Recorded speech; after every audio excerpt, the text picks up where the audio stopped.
In the darkness of the night, the roar of unmanned aerial vehicles and a series of explosions shattered the silence. Russia, once again, demonstrated its combat superiority. They didn't just attack, they struck with coordinated force. The Geran-2 and Kh-101 kamikaze drones were launched simultaneously in a deadly combined attack. This attack demonstrated that Russia wasn't attacking randomly. It was designed to directly disable vital Ukrainian facilities. Precision, speed, and the element of surprise combined. Odessa and Pavlograd were the two cities hit. But beyond all this, Russia launched something even more shocking against Ukraine. The Pavlograd area suffered the worst. 8 hours of continuous bombardment from the skies without a break. So, how did Russia carry out the strikes on Odessa and Pavlograd, two of Ukraine's most critical targets?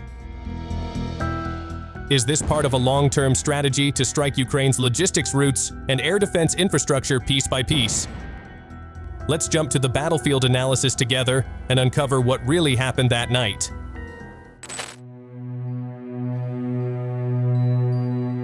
Amid the escalating conflict between Russia and Ukraine, the latest night witnessed another large-scale attack that shocked Ukrainian defense lines. Based on the footage released by the Telegram channel Military News on July 19th, the Russian forces launched another coordinated attack on Ukrainian territory overnight. This attack targeted two strategic locations, Odessa and Pavlograd. This attack was not only large-scale, but also complex in tactics and the types of weapons used. The condition of the city was also captured through the same channel in a separate video footage. In the short clip, the sound of a powerful impact can be heard striking a building of the city. With a combination of advanced weapon systems, Russia deployed kamikaze drones, Geran surface-to-surface and air-to-surface missiles. In a single structured attack wave, Russia again deployed its Kh-101s in this military operation in mid-2025. To be seen in detail, there were approximately 20 flight paths were recorded heading toward targeted areas in Odessa that night. Among the wave of attacks, the Geranium unmanned aerial vehicles were reported to be actively operating. These kamikaze drones are known for their ability to penetrate air defenses with low-speed flight and evasive maneuvers that make them difficult to detect.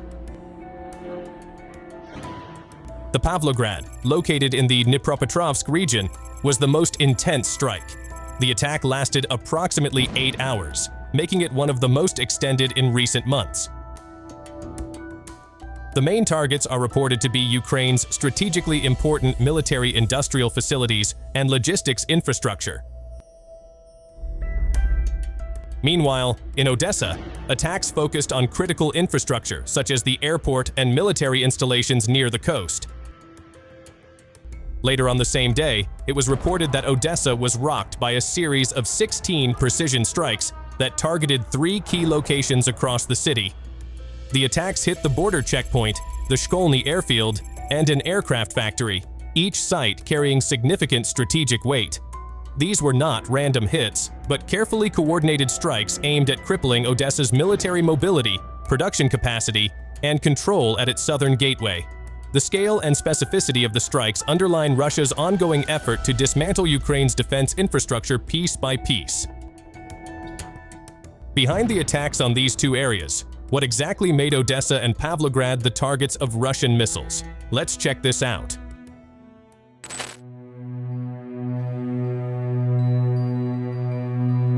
The Russian attacks on Odessa and Pavlograd were not accidental, but rather part of a calculated military strategy of high strategic importance. These two cities play a crucial role in Ukraine's defense and logistics network, making them natural targets in Russia's efforts to undermine the country's long-term resilience. Odessa, located in southern Ukraine, is a major port city bordering the Black Sea. Not only is the city a hub for international trade and grain exports, but it also holds significant military value due to its proximity to vital maritime routes.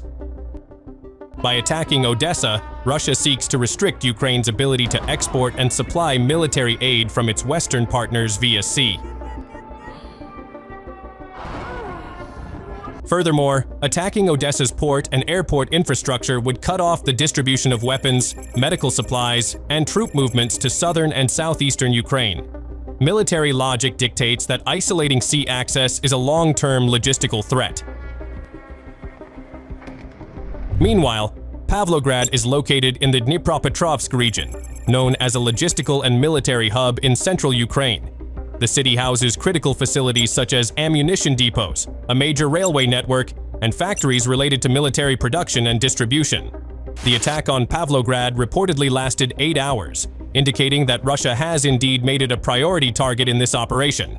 The goal is clear: to undermine Ukraine's ability to mobilize troops, distribute weapons, and maintain logistics lines between the West and East. In a battlefield context, if Ukraine struggles to distribute logistics to the Eastern Front, such as Donetsk and Luhansk, its combat position will be significantly weakened. This coordinated attack also demonstrates a shift in Russian tactics. Rather than launching missiles randomly, Russia is now combining kamikaze drones, the Geran 2 and its Kh-101. This has overwhelmed Ukraine's air defenses, as they must respond to multiple threats simultaneously.